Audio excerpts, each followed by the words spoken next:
नमस्कार, जनता न्यूजमध्ये स्वागत आहे. तुम्ही पाहताय जनता न्यूज, आवाज जनतेचा. आज आपण वाशिम येथील जिल्हाधिकारी कार्यालयासमोर आहोत आणि या ठिकाणी जांभरून नावजी येथील 15 वर्षीय मुलीचं अपहरण झालेलं आहे आणि गेल्या 2 महिन्यापासून वाशिम ग्रामीण पोलीस स्टेशनला संबंधित मुलीचे जे आईवडील आहेत त्यांनी तक्रार दिलेली आहे, परंतु आजपर्यंत त्या मुलीचा कुठल्याही प्रकारे थांगपत्ता लागलेला नाही आहे. तरी त्यांना न्याय मिळण्यासाठी आणि त्यांची मुलगी त्यांना परत मिळण्यासाठी त्यांनी इथं 20 तारखेपासून आमरण उपोषण चालू केलेलं आहे. तर त्या संदर्भामध्ये आपण त्यांचे जे इथं आईवडील आहेत आणि महाराष्ट्र ब्लू टायगर सेनेचे जे संस्थापक अध्यक्ष आहेत तर त्यांच्याशी पण आपण बातचीत करणार आहोत आणि त्यांना आपण विचारणार आहोत. तुमचं स्वागत आहे सर. त्या मुलीचं जे अपहरण झालेलं आहे 2 महिने झालेत, पोलीसवाल्यांनी आतापर्यंत कुठल्याही प्रकारची ठोस अशी कार्यवाही केली नाही, बरोबर आहे? किंवा कायदेशीररित्या जे काही गुन्हे दाखल व्हायला पाहिजे होते त्यांच्यावर पास्को वगैरे, तर ते गुन्हे दाखल झाले नाही असं आपलं म्हणणं आहे, बरोबर आहे? तर आपण काय सांगणार याबद्दल? सर्वप्रथम मी सांगू इच्छितो की महाराष्ट्रामध्ये दलित सुरक्षित नाही आहे. आज मातंग समाजावर ही परिस्थिती आहे. बौद्धांवर सुद्धा हल्ले होत आहेत. प्रत्येक मागासवर्गीयांवर सध्या या सरकारमध्ये, शिंदे सरकारमध्ये हल्ले होत आहेत. या शिंदे सरकारचा आम्ही जाहीर निषेध करतो. वस्तुस्थिती अशी आहे की 7/3 यांनी FIR दाखल केली. 7/3च्या नंतर आणखीनसुद्धा 2 महिने उलटून गेले, मुलीचा पत्ता लागलेला नाही. त्याचबरोबर समोरच्या आरोपीवर त्यांनी अज्ञात आरोपी म्हणून त्याच्यामध्ये उल्लेख केलेला FIRवर. त्याचबरोबर पॉक्सोचा गुन्हासुद्धा दाखल केलेला नाही.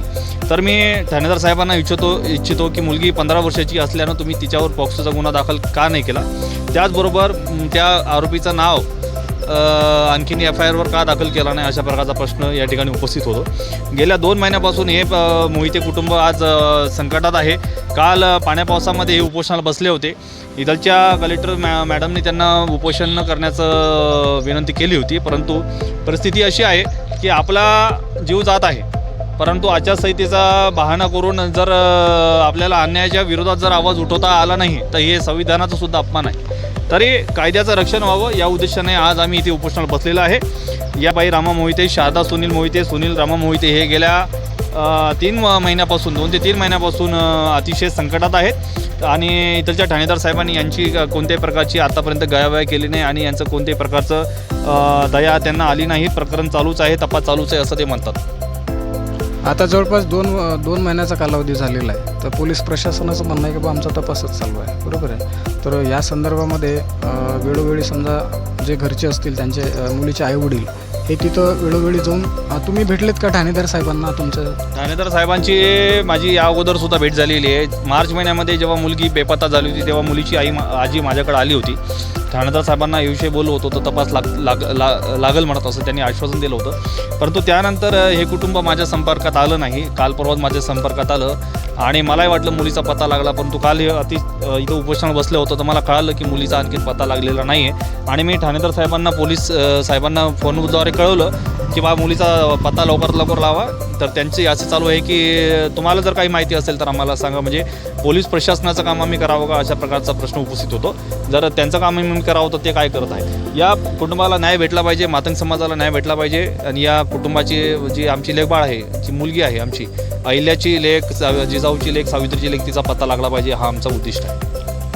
तर सरांचं म्हणणं आहे की त्यांनी ठाणेदार साहेबांची भेट घेतलेली आहे. ब्लू टायगर सेनेचे जे संस्थापक अध्यक्ष आहेत जगदीश मानवतकर यांनी जे संबंधित ठाणेदार आहेत वाशिम ग्रामीण पोलीस स्टेशनचे, त्यांच्याशी त्यांनी चर्चा केली, परंतु त्यांना जो प्रतिसाद किंवा त्यांना जे खरी माहिती भेटायला पाहिजे होती ठोसपणे, ती अजूनही त्यांना भेटली नाही. पोलीस प्रशासनाचं म्हणणं आहे की बा आम्ही फक्त तपास करतो आहे आणि तुम्हाला जर काही माहीत असेल तर तुम्ही सांगा. मग आता हे संघटनेचे जे अध्यक्ष असतील किंवा इतर कोणी जे असतील त्यांना जर म्हणत असतील का ते तुम्हाला काही माहीत असेल तर सांगा, मग नेमकं पोलीस प्रशासन करते काय, हा एक प्रश्न इथं नक्कीच निर्माण होतो. आणि शारदा सुनील मोहिते, तुमची मुलगी आहे का? हो, माझीच मुलगी. बरं, ते म्हणजे काय कुठं शिकायला होती? इथं के तुमऱ्याला पेपर असं देईल ती वांगी शाळात होती. तर तिथूनच नापत्ता झाली. मग आम्हाला कळालं, आम्ही पोलीस स्टेशनला गेलो ग्रामीणमध्ये, तिथं रिपोर्ट द्यायला, तरी ते अजून काहीच करीत नाही. रोज त्याला विचारतो, जातो तर ते म्हणतात चालू आहे तपास, तुम्ही शोध लावा आणि आम्हाला सांगा, आम्ही आणायला जातो म्हणतात.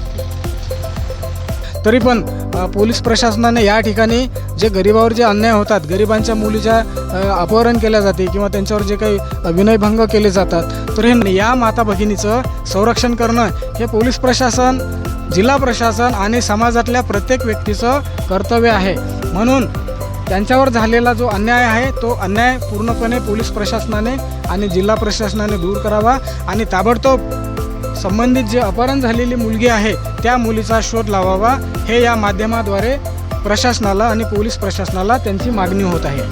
जनता न्यूज, जिल्हा वाशिम.